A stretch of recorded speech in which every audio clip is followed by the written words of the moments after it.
Hi there, it's Marlene Helema from ImageMaven.com. In this tutorial I'm going to talk about shutter speeds for shooting video, and I'm going to use the Lumix G9. I'm going to use my skateboard as a prop.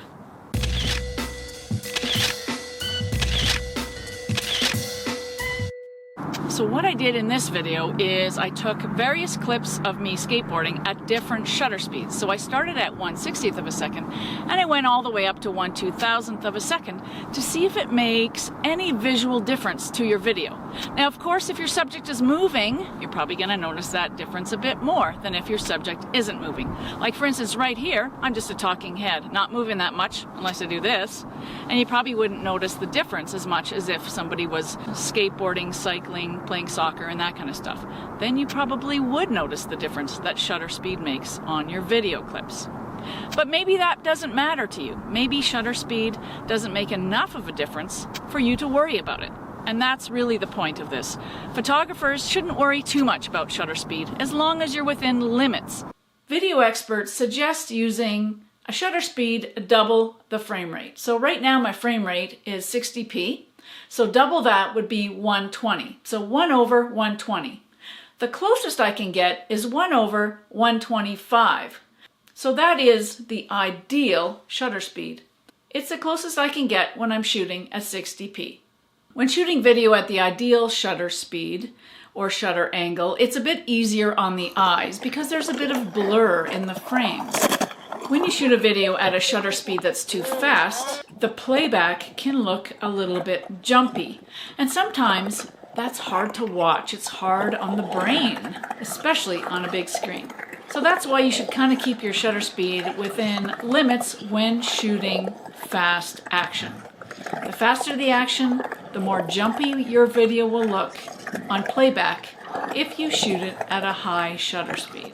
It might not be ideal to shoot at a different shutter speed than what's recommended, but the good news is that your camera won't break.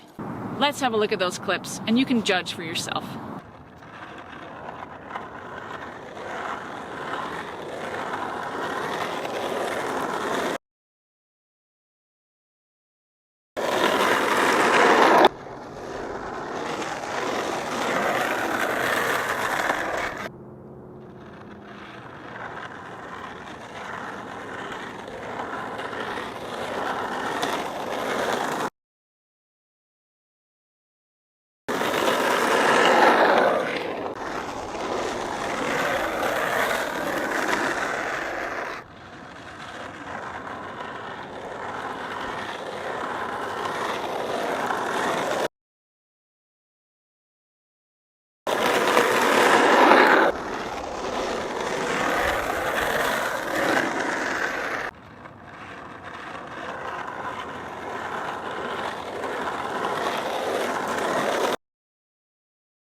Alright, hopefully those tests showed you what happens when you change the shutter speed of your video clips.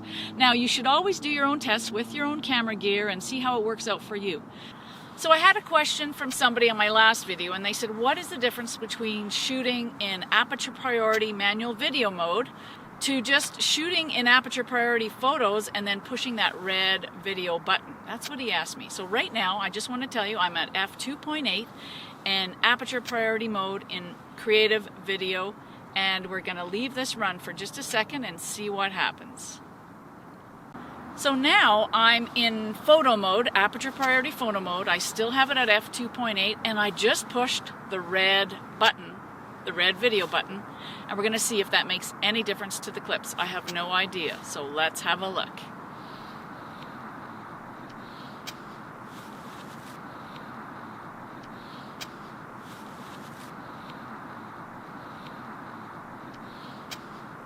If you have any questions, let me know in the comments below, and if you like this video, please give me a thumbs up. I really appreciate it. And if you haven't subscribed to my channel, now's a good time to do so. We'll see you next time.